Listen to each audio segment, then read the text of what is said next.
Those valuable points picked up over in Quebec and Canmore, of course, the Olympic venue from 1988, proved very useful in the closing stages of the season. Johaug, 3 wins to her name this year. And I'm not sure the Holmenkollen 30 has quite the ring of the Holmenkollen 50 as far as the men go, but it's still one almighty race to win, and especially when you're a Norwegian. So important. And Teresa, remember, as Justina raises that trophy.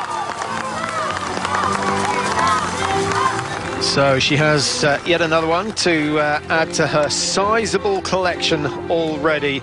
And Justina, a massive star in Poland, didn't start as a cross-country skier. Handball, netball, she was pretty good at those sports. And into cross-country skiing quite late, at the age of, well, 15, she started taking it seriously. She had skied earlier.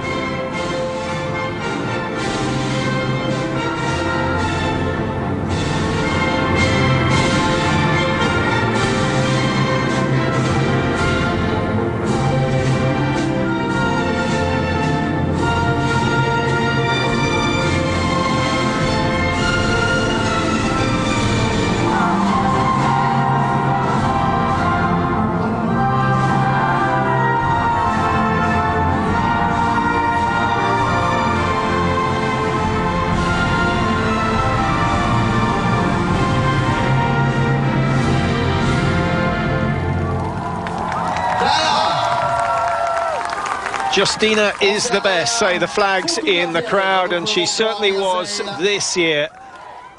Took full advantage of the fact that Marit Bjørgen was forced out of action for 6 weeks of the season.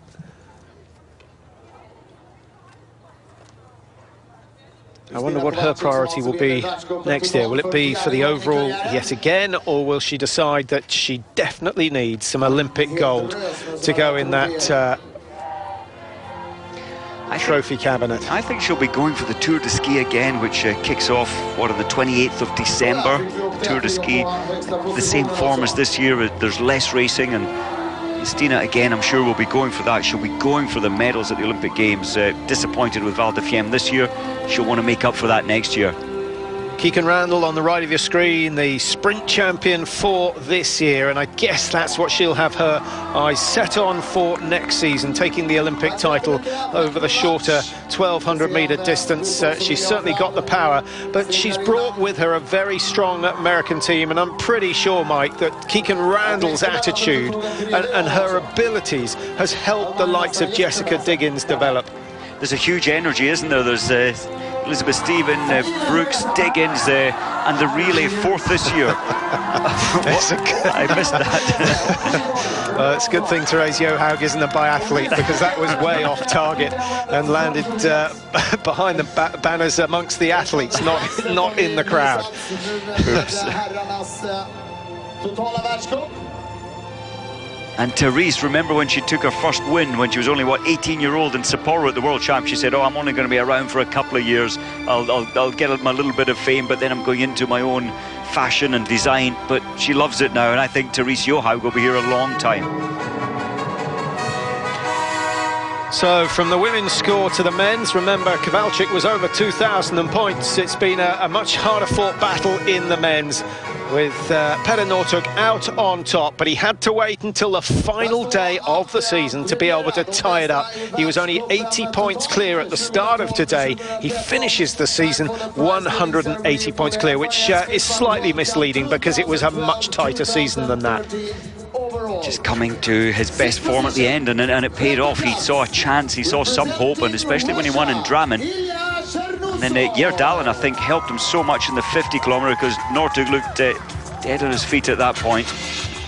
Ilya Chernozov in 6th place for the men's, who really showed his best in the skiathlon in Sochi, where he finished 2nd. So he'll have huge confidence going into next season. Maxim Viligjanin started today in 5th. He finishes in 5th. 2 wins this season for Viligjanin. He could have won today, but a big fall put him out of contention.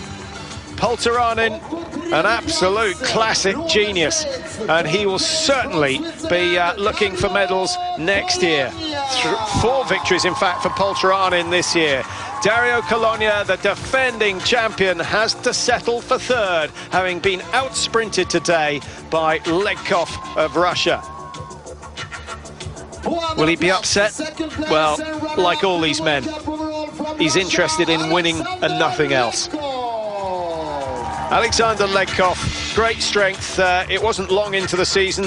In fact, the 10-kilometre freestyle in Kuusamo, where he showed us that he meant business, winning the first stage of that mini tour. And, of course, a brilliant run in the Tour de Ski this year. I wonder if Legkov and Chernousov will go back down to Australia for their month's training, and, of course, over to New Zealand as well in August.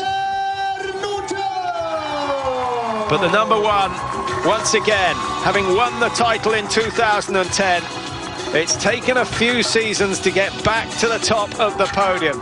Petter Northug, who had his priorities elsewhere last year, decided early on that the overall was the one that meant the most to him, and he's come through to claim it. Halfway through the season, it looked as though he was going to struggle. Didn't pick up any points, of course, by missing out on the North American trip, Petter Northug, but 6 wins he's had since the 1st of February. That sort of consistency puts you right to the top.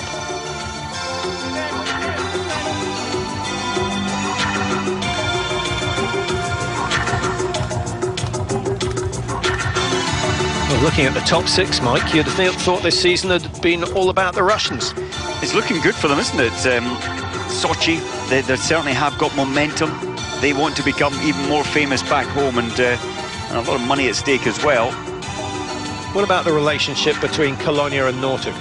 I was looking at that as Northug jumped onto the high spot. I think they're friends off the track and competitors on the track. Fierce competitors on the track, very different personalities, and they race very differently as well. Colonia, as you say, is Mr. Consistency, very few World Cup wins to his name. Petter Northug is all about style and panache and keeping the crowd entertained. The young fans like Northug, the older, more traditional fans always side with Dario Colonia. Dario's been coughing since he got up onto that 3rd place on the podium. Maybe he just didn't quite recover from the cold he got after the World Champs. So the crystal globe is raised for the 2nd time by Petter Northug. Only he knows just how hard it was.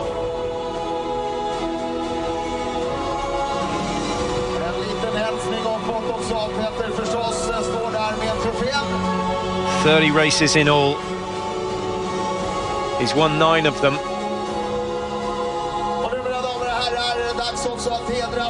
Found himself beaten in some of the mass start races that in previous seasons he would have found fairly easy to tie up. He's going to have to rethink his tactics over the next season as well. It's going to be an interesting summer.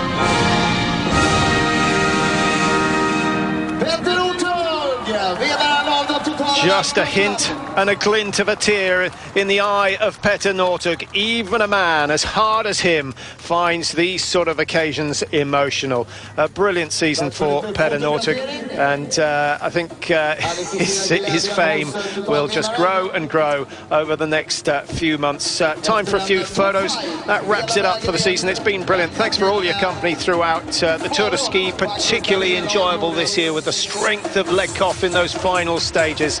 but it's anybody's guess who are going to be the superstars of next season.